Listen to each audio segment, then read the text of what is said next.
किस्सा अंधे फकीर का। बगदाद के खलीफा हारून रशीद एक दिन अपने महल में उदास बैठे थे। तभी वजीर जाफर किसी काम से वहां आ पहुंचा। बादशाह को चिंतित देखकर वह चुपचाप हाथ बांधकर एक तरफ खड़ा हो गया। थोड़ी देर बाद खलीफा ने आंख उठाकर उसकी तरफ देखा और फिर नजरें नीची कर ली, लेकिन बोले कुछ नहीं।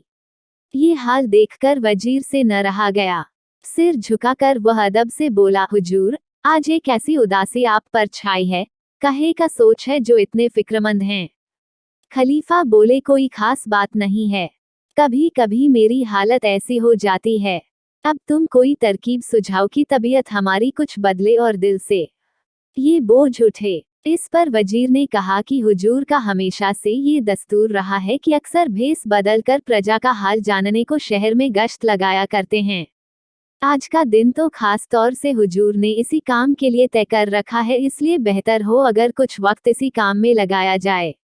खलीफा ये सुनकर उठे और मुस्कराकर वजीर से बोले, ये बात तूने अच्छी याद दिलाई। जा जल्दी भेस बदल करा, तब तक हम भी पोशाक बदल लेते हैं। फिर दोनों 2 घड़ी शहर का चक्कर लगाएंगे और अपनी प्रजा का हाल मालूम करेंगे। थोड़ी देर बाद दोनों अपना अपना भेस बदलकर सौदागरों का भेस बनाकर शहर का हाल चाल मालूम करने निकल पड़े। चलते चलते वे शहर से बाहर निकल गए। आगे एक नदी थी। नदी पर पुल बना था। दोनों चाहते थे कि नदी पार कर बस्तियों में कुछ देर घूमा जाए। तभी पुल के नुक्कड़ पर बैठे एक अंधे फकीर की आवाज उनके कानों में पड़ी। दोनों रुक गए। फिर फकीर ने आवाज लगाई, ओ जाने वालों, अल्लाह के नाम पर इस अंधे फकीर को भी कुछ देते जाओ। खलीफा ने अपनी जेब से एक अशरफी निकाली और उसके हाथ पर रख दी। इस पर अंधे ने खलीफा का हाथ पकड़कर कहा, ए मेरे दाता, ये खैरात देकर तूने इस अंधे पर बड़ा एहसान किया, अब एक और मेहरबानी कर दो। खलीफा ने पूछा, वह क्या? फकीर बोला, एक धौल मेरे सिर पर लगा कि मैं इसी सजा के लायक हूँ, बल्कि इससे भी ज्यादा के। और यह कहकर उसने खलीफा का हाथ छोड़कर उसका दामन पकड़ लिया। खलीफा अंधे की इस हरकत पर बड़े हैरान हुए। बोले, ए भले आदमी, तेरे सिर पर धौल लगाकर अपनी खैरात के पुण्य को क्यों नष्ट करूं? भला यह कोई बात हुई? ये कहकर उन्होंने अपना दामन छुड़ाकर आगे बढ़ना चाहा, मगर फकीर ने दामन और कसकर पकड़ लिया और कहा कि ए मेरे मेहरबान, मेरी इस गुस्ताखी को माफ कर और एक धौल मेरे सिर पर जरूर लगा, नहीं तो अपनी यह खैरात की हुई अशरफी वापस ले ले, क्योंकि मैंने कसम खा रखी है कि बिना धौल लगवाए खैरात नहीं लूंगा और मैं इस कसम को नहीं तोड़ूंगा। अब खलीफा क्या करते? मजबूर होकर आहिस्ता से एक धौल उस अंधे के सिर पर मारा और वजीर को आगे बढ़ने का इशारा किया। अंधे ने खलीफा का दामन छोड़ दिया और दोनों हाथ उठाकर उन्हें दुआ दी। वजीर और खलीफा दोनों वहां से आगे बढ़े, लेकिन चंद कदम आगे जाकर खलीफा ने वजीर को हुक्म दिया, इस फकीर को कल दोपहर की नमाज के बाद हमारे दरबार में हाजिर होने का हुक्म दिया जाए। हम इसकी अजीब कसम की वजह मालूम करना चाहते हैं। वजीर ने वापस जाकर फकीर से कहा, वह जिन्होंने तुझे अभी अशरफी खैरात में दी है, बगदाद के खलीफा हैं। तू कल दोपहर को नमाज के बाद उनके दरबार में हाजिर हो, वह तुझसे कुछ पूछना चाहते हैं। अगले दिन दोपहर की नमाज के बाद वह अंधा फकीर खलीफा के दरबार में हाजिर हुआ और उसने खलीफा को सलाम किया। खलीफा ने पूछा, तेरा नाम क्या है? उसने कहा, बाबा अब्दुल्ला। खलीफा ने कहा, कल मैंने एक अशरफी तुझे दी थी, तो तूने उसको लेकर क्यों मुझसे जिद की थी कि मैं तुझे एक धौल मारूं या अपनी खैरात फेर लूं? तूने कसम क्यों खाई है कि जो कोई तुझे खैरात दे वह तुझे एक धौल भी मारे? अपनी इस अजीबोगरीब कसम की वजह फौरन सच सच बयान कर। खलीफा का ये हुक्म सुनकर बाबा अब्दुल्ला ने अपने सिर को जमीन तक झुकाया और फिर अदब से हाथ बांधकर बोला, हुजूर, पहले मेरी गुस्ताखी जो कल मैंने बेपहचाने आपके हुजूर में की थी, माफ करें और फिर मेरी दास्तान सुने। हुजूर, मैं इसी बगदाद शहर का रहने वाला हूँ। मेरा जन्म यहीं हुआ था। मेरे माँ बाप बहुत सारी दौलत मेरे लिए छोड़कर मरे, लेकिन मैं इतना नासमझ निकला कि अपने आवारा दोस्तों के साथ उसको जल्दी ही बर्बाद कर डाला। जब पास में कुछ न रहा तो वे दोस्त भी मुझे अपने हाल पर रोता छोड़कर अपने अपने रास्ते चले गए। मैं सोचता रह गया कि क्या करूं। कभी दोस्तों की बेवफाई पर सिर घुनता, कभी अपनी कमकली पर पछताता। पर अब क्या हो सकता था। लाचार होकर जो कुछ जमा पूंजी बाकी रह गई थी, उसे इकट्ठा किया और किसी तरह उससे कुछ ऊँट खरीदे और उन ऊँटों को किराए पर चलाने लगा। अब चूंकि समझ आ गई थी, इसलिए बहुत सोच समझकर खर्च करता और कुछ आगे के लिए भी बचा कर रखता। जब इतना रुपया इकट्ठा हो जाता कि एक ऊँट खरीदा जा सके, तो उससे ऊँट खरीद लेता। इस तरह होते होते मेरे पास 80 ऊँट हो गए। उन ऊँटों के किराए से मुझे काफी आमदनी होने लगी और मैं फिर से ठाठ बाट से अपनी जिंदगी गुजारने लगा। लेकिन अभी मुझे पूरी तरह अक्ल कहाँ आई थी, हुजूर। अगर आ गई होती तो आज इस हालत में क्यों पहुंचता। इतना कहते कहते बाबा अब्दुल्ला की आंखों में आंसू आ गए। उन्हें किसी तरह अपने कुर्ते की आस्तीन से पोंछते हुए वो बोला, खुदाबंद अब आगे का हाल अर्ज करता हूँ। एक दिन का जिक्र है। मैं एक सौदागर का माल जहाज में लदवा कर अपने खाली ऊँटों को लिए बगदाद को लौट रहा था। रास्ते में क्या देखता हूँ कि एक बहुत बड़ा हरा भरा चरागाह सामने है। मैंने सोचा 2 घड़ी आराम कर लिया जाए। इतनी देर में ऊँट भी अपने पेट भर लेंगे और मैं भी थोड़ा आराम कर लूंगा। यही सोचकर मैंने ऊँटों को उस चरागाह में चरने के लिए छोड़ दिया। खुद एक पेड़ के साए में आराम करने के लिए लेट गया। इतने में एक फकीर जो बगदाद से पैदल चला आ रहा था, वहां आ पहुंचा। वो उसी पेड़ के नीचे आकर मेरे पास बैठ गया। हम दोनों में दुआ सलाम हुई। फिर आपस में बातचीत होने लगी। थोड़ी देर बाद मैंने खाना निकाला, खुद खाया और फकीर को खिलाया। फकीर इस पर बहुत खुश हुआ और बोला, यहाँ से बहुत ही नजदीक एक जगह है। वहां पर एक छिपा खजाना है, जिसमें बेशुमार दौलत है। इतनी बेशुमार कि अगर तुम उससे अपने सारे ऊँट भी भर लो तो भी ऐसा लगे कि खजाना ज्यों का त्यों है। ये सुनकर मैं बहुत खुश हुआ और फकीर से बोला, आप तो फकीर हैं, खुदा से लो लगाए हैं, इसलिए दुनिया की दौलत से आपको क्या लेना देना, लेकिन मैं हूँ दुनियादार आदमी। मेहरबानी करके मुझे उस खजाने का आता पता बता दीजिए। मैं अपने ऊँटों को वहां ले जाऊंगा। अगर आपका जी चाहे तो आप भी दौलत से लदा एक ऊँट ले लेना। मैं खुशी खुशी आपको भेंट कर दूंगा। मैंने हुजूर, ये बात कहने को तो कह दी, लेकिन मेरा मन भीतर से मुझे कोस रहा था कि एक ऊँट बिना वजह इस फकीर को देने का वादा किया। यह उसका क्या करेगा। लेकिन वह फकीर भी एक ही था। बोला, वाह, एक ऊँट के लिए मैं तुम्हें इतने कीमती और बड़े खजाने का पता क्यों बतलाऊं। हाँ, एक सूरत में उस खजाने का पता बता सकता हूँ कि तुम सब ऊँट मेरे साथ ले चलो। उस खजाने से उन्हें भर लाएंगे। फिर उन 80 ऊँटों में से आधे तुम्हारे, आधे हमारे। अगर मेरी यह शर्त तुम्हें मंजूर नहीं, तो तुम अपनी राह लगो और मैं अपना रास्ता पकड़ता हूँ। इस पर मैंने सोचा, 40 ऊँटों पर लदा हुआ खजाना भी क्या कम है। मेरी आने वाली 7 पुश्तों को काफी होगा। सो फौरन राजी हो गया और ऊँटों को लेकर उसके साथ चल पड़ा। थोड़ा सफर करने के बाद हम दोनों एक पहाड़ के दर्रे में पहुंचे, जिसकी राह बहुत तंग थी। इसलिए ऊँटों को कतार बांधकर वहां से ले जाना पड़ा। थोड़ा आगे जाकर उस फकीर ने मुझसे कहा, अब तुम यहीं पर ऊँटों को बिठाकर मेरे साथ आओ। मैं उन सबको वहीं बिठाकर उनके साथ हो लिया। फकीर ने थोड़ी लकड़ियां जमा करके एक पथरी और लोहे का टुकड़ा अपने पास से निकालकर आग पैदा की और उनको जलाया। फिर आग पर कोई खुशबूदार चीज डालकर कुछ मंत्र पढ़े, जिन्हें मैं कतई न समझ सका। मंत्रों के पढ़ते ही आग से गहरा धुआं उठा और ऊपर जाकर फट गया। अब जहां वह धुआं फटा था, वहां एक टीला नजर आने लगा, जो पहले दिखाई नहीं पड़ता था। फिर मेरे देखते देखते हमारी जगह से उस टीले तक एक रास्ता सा बन गया।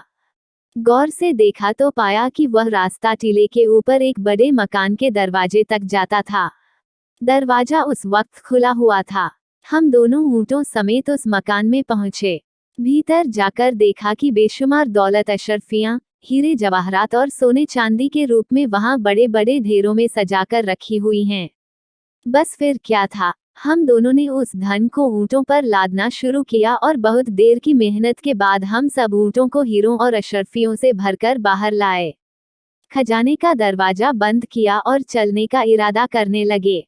लेकिन तभी वह फकीर उस खजाने का दरवाजा खोलकर एक बार फिर उसके भीतर गया और वहां से एक संदूक में से एक लकड़ी की डिबिया निकालकर लाया और मुझे दिखाकर उसने वह डिबिया अपनी जेब में रख ली। फिर हम उन ऊँटों को आधे आधे बांटकर उस पहाड़ी दर्रा से बाहर निकले। थोड़ी दूर आगे जाकर एक दूसरे से जुदा हुए। फकीर अपनी राह पर आगे बढ़ा और मैं बगदाद के लिए रवाना हुआ। चलते वक्त मैंने उस फकीर का बहुत बहुत शुक्रिया अदा किया कि उसकी मेहरबानी से मुझे इतनी दौलत मिली, लेकिन अभी मैं चंद कदम ही आगे बढ़ा होऊंगा कि मुझ पर शैतान सवार हो गया। मेरे दिल में लालच ने सिर उठाया और कहा कि यह फकीर जिसके आगे पीछे दुनिया में कोई नहीं, इतनी दौलत का क्या करेगा। उल्टे इतनी दौलत और इतने हुए कि सार संभाल में इसका सारा वक्त लगने लगेगा। फिर यह खुदा को किस वक्त याद किया करेगा। ये सोचकर मैं वापस मुड़ा और उस फकीर को आवाज लगाई। फकीर मेरी आवाज सुनकर रुक गया। नजदीक पहुंचकर मैंने उससे कहा, बाबा आप तो फकीर हैं, आप इतने धन दौलत का क्या करेंगे। फिर आपको इतने ऊँटों की देखभाल करने में भी तकलीफ होगी। इससे बेहतर है कि मुझे 10 ऊँट और दे दो। इस पर वह फकीर बोला कि भैया सच कहता है कि इतने ऊँटों को रखना मेरे बस का नहीं। तू जितने इनमें से लेना चाहे ले ले। लेकिन मेरे मुंह से तो 10 की बात निकली थी, सो मैं 10 ही लेकर वापस हो लिया। लेकिन तभी ख्याल आया कि जब इस फकीर ने 10 ऊँट बिना किसी मलाल के दे दिए तो 10 उससे और मांग लेने चाहिए। ये सोचकर मैं फिर उस फकीर के पास गया और कहा, बाबा आप 30 ऊँटों का भी क्या करेंगे, 10 मुझे और दे दो। इस पर फकीर बोला, अच्छा भाई तेरी मर्जी है तो इनमें से 10 और ले लो, मेरे लिए 20 ऊँट बहुत हैं। मैं इस फकीर के हिस्से में से 10 ऊँट और लेकर चला। लेकिन मेरे ऊपर तो लालच का भूत सवार था। थोड़ी दूर आगे बढ़कर फिर मेरे दिल में ख्याल आया कि 20 ऊँटों का भी वह फकीर क्या करेगा, 10 और मांग लेने चाहिए। मैं फिर उसके पास पहुंचा और 10 ऊँट उससे और ले लिए, लेकिन फिर भी मेरा लोभ नहीं मिटा। मैं फिर वापस लौट आया और दम दिलासा देकर उसके पास से बाकी के सभी 10 ऊँट भी ले लिए। फकीर ने भी सब के सब ऊँट मुझे हंसी खुशी दे दिए और खाली हाथ वह अपनी राह चलने लगा। लेकिन मेरे सिर पर तो शामत सवार थी। शैतान ने मेरी मति हर ली थी। लोभ ने मेरे दिल में घर कर लिया था। सो हुजूर, मैं किस्मत का मारा इतनी दौलत पर भी संतोष न कर सका। इतना कहते कहते बाबा अब्दुल्ला का गला भर आया और डबडबाई अंधी आंखों को पगड़ी के छोर से पहुंचकर वह फकीर आगे बोला, हुजूर पता नहीं उस दिन मेरे सिर पर कौन सी बला सवार थी। थोड़ी दूर जाकर मेरे दिल में अचानक ख्याल आया कि वह डिबिया जो फकीर ने मुझे दिखाकर अपनी जेब में रख ली थी, वह तो फकीर के पास ही रह गई। पता नहीं उसके भीतर के मरहम में क्या खूबी है, उसे भी उस फकीर से मांग लेना चाहिए। वह उसका क्या करेगा। आखिर मैंने वापस जाकर उस फकीर से कहा, तुम उस डिबिया को जिसमें मरहम है अपने पास रखकर क्या करोगे, उसे भी मुझे दे दो। फकीर ने उसे देने से इनकार कर दिया। इस पर उसे पाने की इच्छा मेरे मन में और बलवती हुई। मैंने मन ही मन सोचा कि अगर यह फकीर उस डिबिया को राजी खुशी नहीं देता तो उसे जबरदस्ती छीन लूंगा। शायद फकीर ने मेरे मन की बात भांप ली। उसने उस डिबिया को अपनी जेब से निकाला और मुझे देकर कहा, अगर तेरी खुशी इसी को लेने में है तो ये भी हाजिर है, मगर ध्यान से सुन, तुझे इस मरहम की तासीर बताए देता हूँ। ये सुनकर मैं बहुत खुश हुआ। झट डिबिया उसके हाथ से लपक कर अपनी जेब के हवाले करके बोला, हाँ बाबा, मेरे ऊपर आपने जब इतनी मेहरबानी की है तब यह आखिरी मेहरबानी और कर दो। मैं सारी उम्र आपका एहसानमंद रहूंगा। बताओ मरहम की तासीर क्या है। इस पर फकीर ने उस मरहम की यह तासीर बताई कि अगर इसको बाईं आंख बंद करके पलक के ऊपर लगाओ तो दुनिया में जितने खजाने जहां जहां छिपे पड़े हैं सब नजर आने लगेंगे, और अगर इसी मरहम को दाईं आंख पर लगाओ तो तुम दोनों आंखों से अंधे हो जाओगे। उस फकीर की यह बात सुनकर मैंने वह डिबिया उसे देकर कहा, जरा इसे मेरी बाईं आंख पर लगा कर दिखाओ ताकि आपकी बात को सच्चाई का पता चले। बस मैंने अपनी बाईं आंख बंद कर ली। फकीर ने वह मरहम उसकी पलक पर लगा दिया और लो कमाल हो गया। सारी दुनिया के खजाने नजर आने लगे।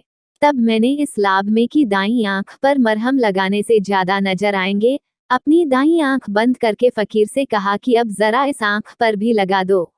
इस पर फकीर बोला, तुम इस आंख पर मरहम मत लगवाओ, नाहक में अंधे हो जाओगे और बाद में पछताओगे।